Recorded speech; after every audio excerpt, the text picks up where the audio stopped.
How to update password on Yahoo. Hello everyone, welcome back to our YouTube channel, Tech It's Simple. So today, in this video, I'm going to show you how to update your password on Yahoo.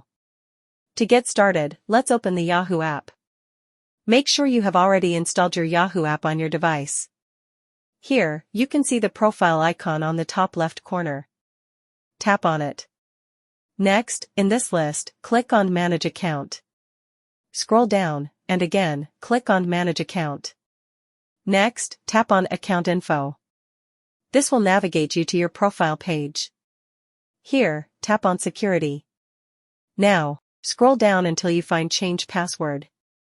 So, here it is. Tap on it. Here, create a new password and tap on the Continue button. So, here you go. You have successfully changed your password.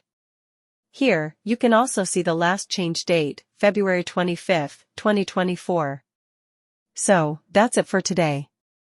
If you guys like this video, do not forget to like, comment, and subscribe to our channel. Thank you for watching.